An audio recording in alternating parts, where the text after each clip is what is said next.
the Secret Service hearing that's happening right now on Capitol Hill. James Comer giving Secret Service Director Kim Cheatle a hard time on whether they placed a Secret Service agent on the roof, why they didn't adequately prepare for a possible shooter on the roof in question. Watch this.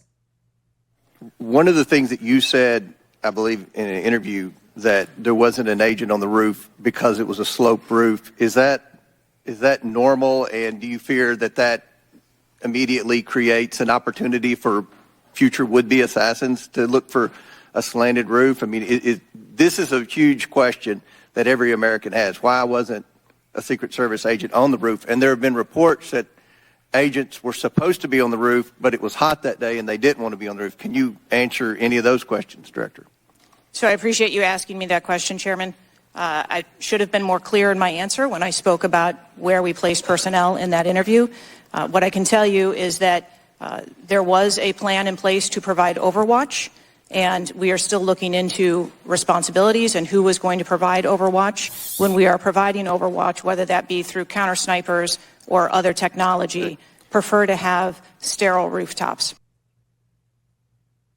Now they need to be sterile, not just non-sloped. But it's ridiculous, Dave, that here we are, well, I guess it's 8 days after the fact, 9 days after the fact, and she still can't answer exactly who made the call to put it outside the security perimeter and who made the call not to station an actual Secret Service agent there and who made the call once that was decided not to have eyes on the local law enforcement to make sure they had the roof covered, not from inside the building.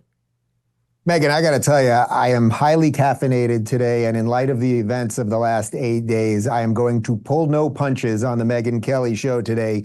She has to step down right now. If she had any honor, she would be stepping down in the middle of this hearing. I don't know what she just said right there, but it's completely irrelevant. This rooftop that we're talking about was not an A-frame rooftop like on a barn where you actually might need some ropes and things to stay up there. Anyone could stand on this rooftop. There's the meme going around of a cow on a slightly inclined rooftop right now. This is complete absurdity. We don't know the level that DEI fully played in this in terms of whether she actually got the job because of DEI or the agents that were there with Trump, or whether people have been trained properly completely outside of DEI and everything else. But this is a cataclysmic failure. And the problem that we are having across society at almost every level right now is that no one takes responsibility for anything, no matter what happens, whether it's COVID related, whether it's an assassination attempt related or anything else. No one says, you know what, that was my responsibility and I have to step down. She is an absolute, utter embarrassment. That was complete word salad right there. I don't care about Overwatch or anything else. We've all seen the image. I know you put it up on your show where you can just so cleanly lay out the visual that the shooter had on Trump, the sniper on the shooter and everything else. This should have absolutely never happened. And I have to say, God bless Donald Trump for even being out there at the Republican convention, knowing that it largely seems that not only is the system rigged against him, but who the hell knows what's going on with security right now. It's amazing because right now over the weekend, we got reaction from Mayorkas, chief of DHS, and Cheatle, head of Secret Service. They're outraged at the DEI questions that have been asked in the wake of the Trump. No one gives a shit. We don't care. Yep. Take your feelings and stuff them. Enough. A man is dead. Enough. President Trump was shot and nearly lost his life, and 2 others were shot too. We couldn't care less about your faux outrage over the questions we're asking about whether you tried to DEI the Secret Service right into an unsafe position.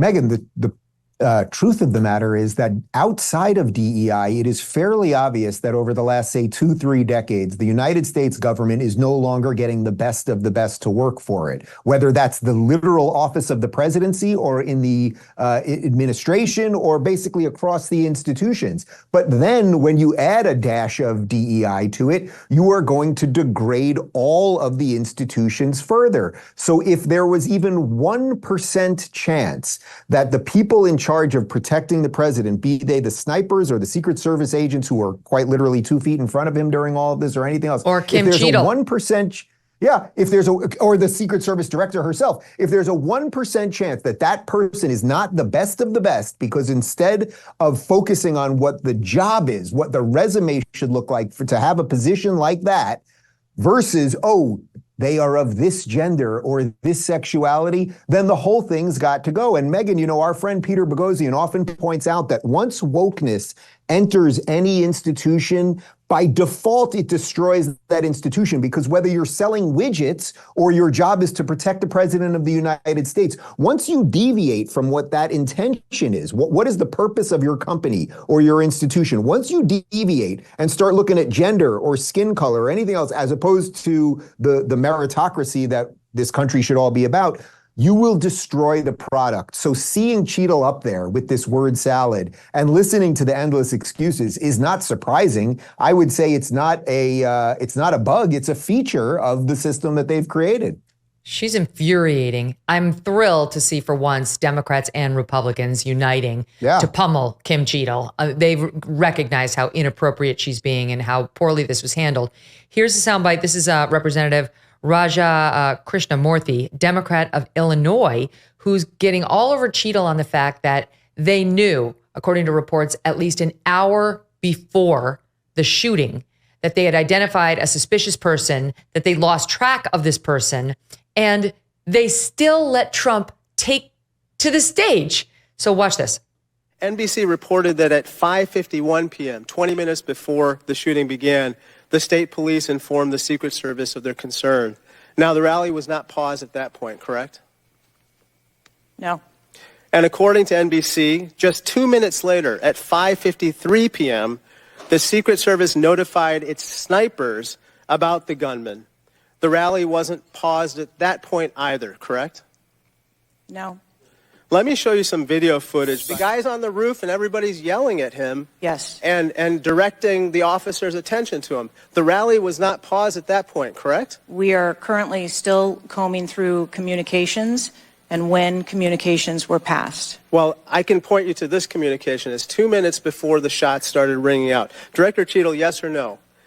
Was there ever a moment where the Secret Service actually considered pausing the rally? The Secret Service would have paused the rally had they known or been So the told answer is there no. was an actual threat. The answer is no. Correct? I can speak to you in generalities. No, I don't want generalities. I want specifics. Who's she saving the big answers for? She works for us. Right. I can speak to you in generalities. What are you doing up there, lady? I'm telling you, Megyn, she should just resign right now, today. This is just such a travesty. It's insane. You know, Megyn, you and I both have IFBs in our ear. You know what they are, and most of your audience probably does. That's so that your director can tell you that there's a video clip coming up or something. So think about what's going on that day at the Trump rally. There are at least 2 minutes where we know people were yelling about somebody with a gun over there on the building. All of the Secret Service agents have one of these IFBs in their ear. That means that there's central communication somewhere where they're being told what's on the ground. Oh, there's a shady looking guy over there, or somebody's been in the bathroom too long over there. That's a little bizarre. Or there's a package outside of the stage, whatever the series of things might be. That there were 2 minutes where all of these people, they're not disconnected unless they're somehow claiming that the entire system went down and they had no way of communicating with each other. The fact that 2 minutes went by where people are seeing something, screaming about a guy with a gun, on top of the hour that was just referenced right there, where they thought someone, kind of shady was there. It's all a failure of the system that they have created. Now, again, whether that's perfectly DEI related or not, we can set aside, but ultimately it falls on her. So she either has to say, I will resign right now because I did not put the proper policies in place, or she has to find somebody to fire. That probably wouldn't be just for the person that they'll, just throw aside. It should be her, but this is an absolute embarrassment and a perfect she's a perfect avatar for a system that does not work anymore. She can't answer a question. She doesn't know what her job is, and she's given word salad. Who decided to put that building outside the perimeter? That's what I want to know. And I don't care if it's a woman or a man. Maybe it was a man. I really think that's the person. That's person number one on the blame scale. Who made that dumbass decision to put that outside the security perimeter?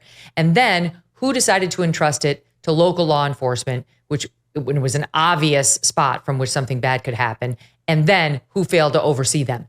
All those questions remain unanswered. In the meantime, we know the Secret Service is misleading us because I mentioned it earlier, but they'd been saying in response to Susan Crabtree of Real Clear Politics and Dan Bongino saying Trump's team had been asking for additional resources to protect him as he got closer and closer to the nomination and the threat levels were going up, not at this particular event, but in general prior to and at other events. And over he was denied resources. Now, some I can understand. Some they said, oh, he's going to a massive sporting event as a VIP attendee.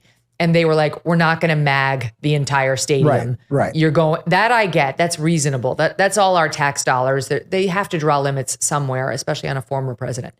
But not providing appropriate magnetometers or resources to make sure we had enough sniper coverage of outdoor rallies, which President Trump does all the time. He's both a former president and the nominee for the GOP. That makes no sense. And they came out and viciously attacked both of those reports. And now we know they were true. And here is Jim Jordan hammering Director Cheatle on those denials. SOT 17. Secret Service spokesman Anthony Guglielmi said, quote, the assertion that a member of the former president's security team requested additional security resources that the U.S. Secret Service or the Department of Homeland Security rebuffed is absolutely false. The next day, Secretary Mayorkas said that is an unequivocally false assertion. We had not received any request for additional security measures that were rebuffed. But 5 days later, the Washington Post said this. Top officials repeatedly rejected requests from Donald Trump's security detail for more personnel. So which is it? Because both statements can't be true. Were you guessing or lying when you said you didn't turn down requests from President Trump's detail? Neither, sir, and I appreciate the question. Well, what were you doing? Because those statements don't jive. So what I can tell you is that for the event in Butler, there were no requests that were denied. As far as requests... Well, maybe they got tired of asking. Maybe you turned them down so darn much, they said, not worth asking. A denial of a request does not equal a vulnerability. That's a new story. The reports were not that they asked for resources for Butler. The reports were that Secret Service had she had repeatedly turned down additional resources begged for by the Trump campaign. Now she's trying to weasel and change the nature of the Trump campaign's requests.